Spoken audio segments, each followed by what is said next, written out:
Fifth line day today. We're still in gate 64, of course, the gate of confusion. And the fifth line is called promise. When you come to the fifth line, the way in which this gate of confusion is projected on by others is that it represents a great promise.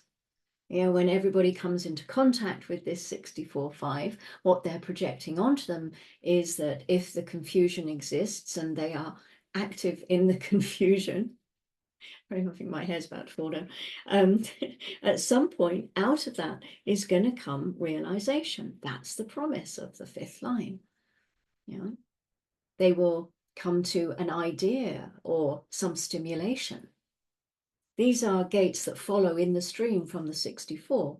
It comes from the 64 to the 47, crosses over the ajna, comes into the 11th gate of ideas and down into the 56th gate of stimulation, which is in the throat. All the energy in the body graph, wherever it's coming from, it's always trying to get to the throat for expression.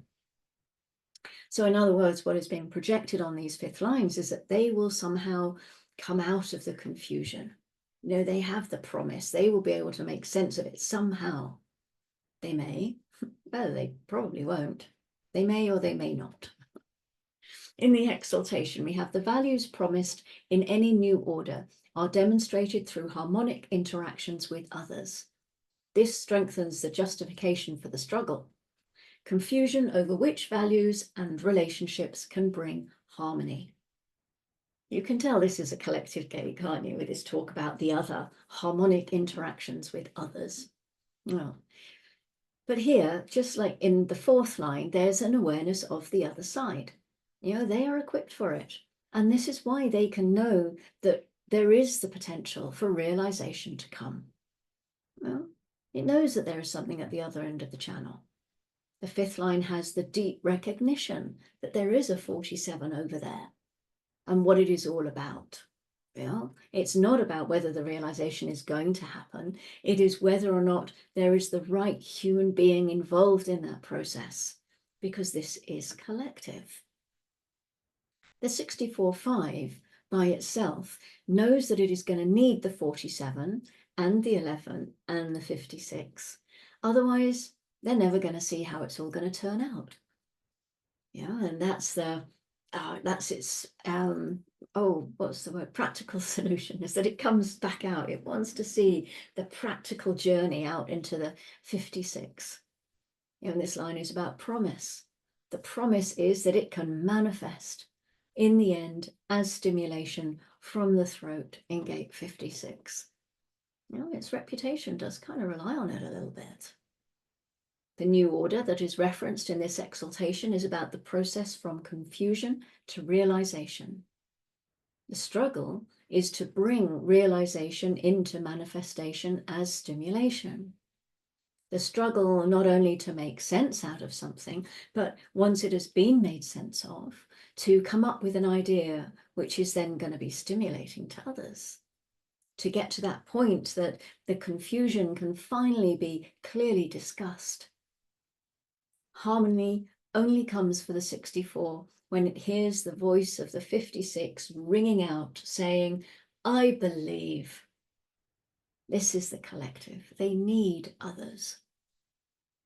The fifth line is going to be projected on that they can be inspiring, or it's projected on them that they're confused the whole time. You know, it's no wonder that heretics were locked up in madhouses years ago. That heretic has the power to inspire others, but there's no real sense to it. It's just inspiring them. And this can actually be a bit frightening to the collective.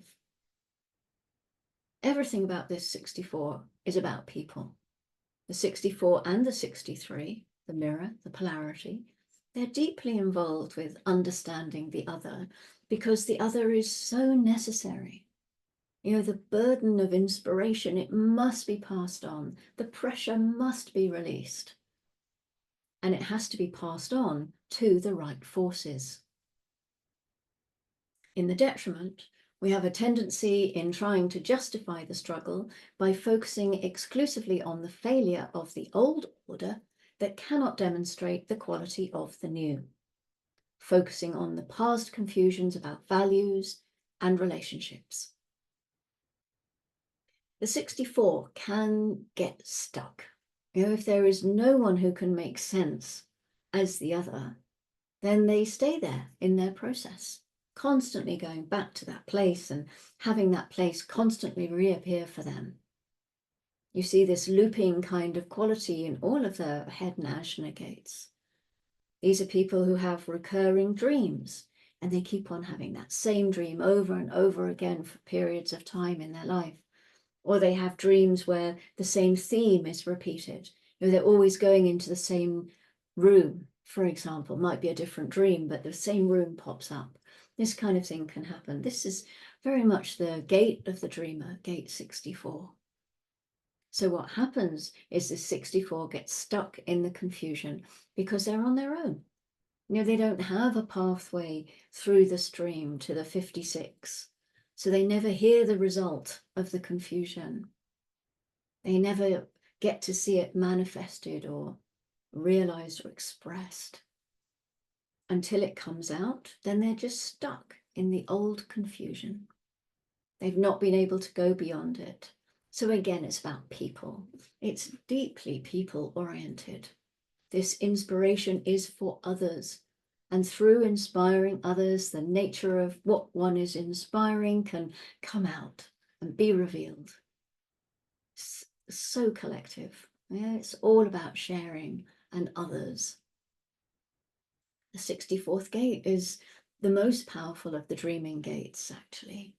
And it means that we have a greater dream potential to connect to the past than we do to the future. The collective is about time, whether it's past or future, but it doesn't include and consider the individual, which brings the mutation to the party. You're able to dream of a future, but you cannot ever know what the mutative potential is. We can have a solar return reading on our birthday, or we can have any of the other readings that are available as cycle readings. And it's possible that they could be very, very accurate. But there's also the possibility that some mutative element could come in that hadn't been considered before.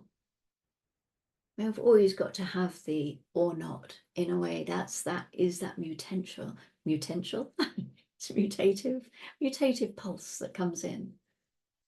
We know what we can be at any given moment for ourselves, but we don't know what the rest of the world is going to bring at any particular moment.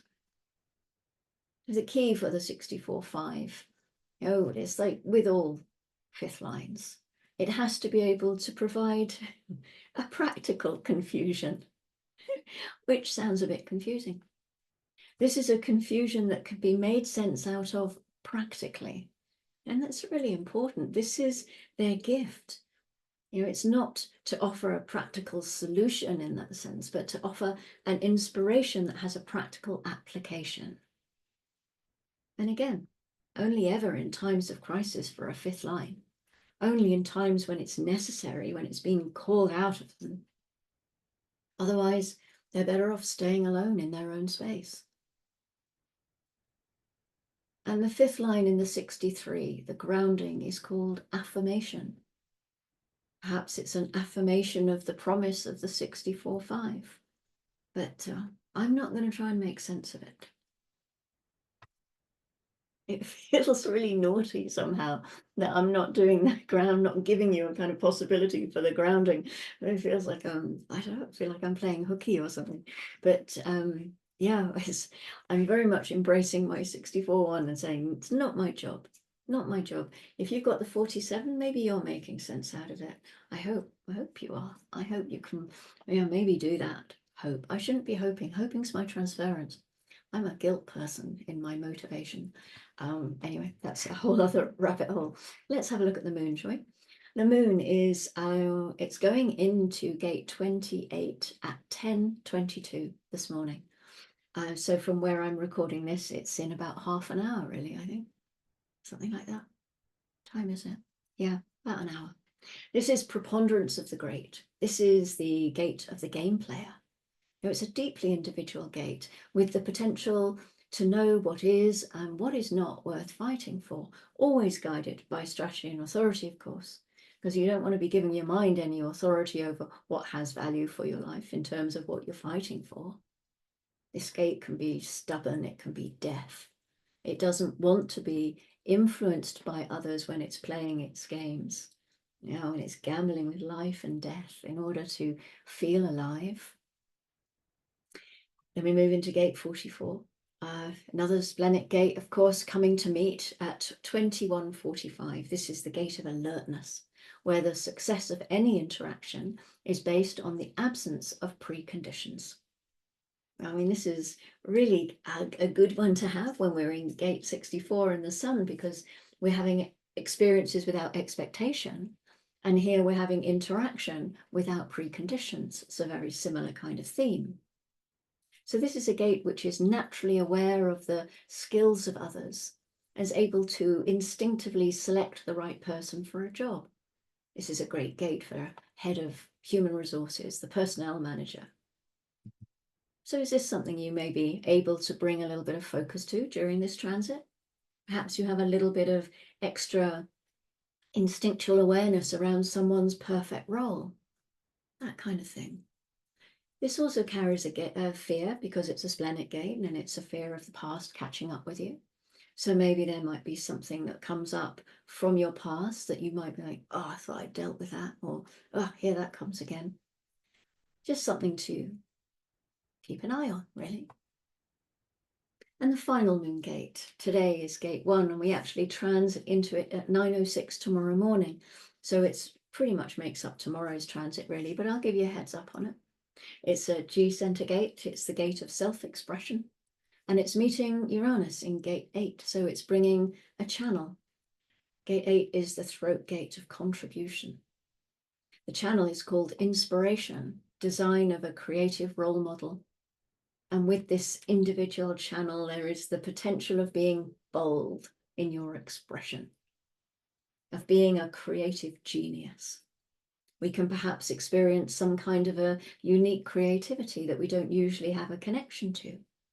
It's something to play with as we have this transit over the next few hours. Or maybe you don't play with it. Well, you could. I mean, it's all a play, isn't it? The whole Leela and the Maya, it's all the game of life. It's all the game. So play with it, have fun with it, bring some awareness to it, see what crops up, see what you get from it. And hopefully I will see you hopefully again. I'm going to stop doing this hopefully stuff. I will see you again tomorrow for the 6th line as we reach the top of the hexagram for gate 64. Yeah, now we find out, well, we know what's coming next is so perfect. I'm going to do that tomorrow. Okay, cliffhanger.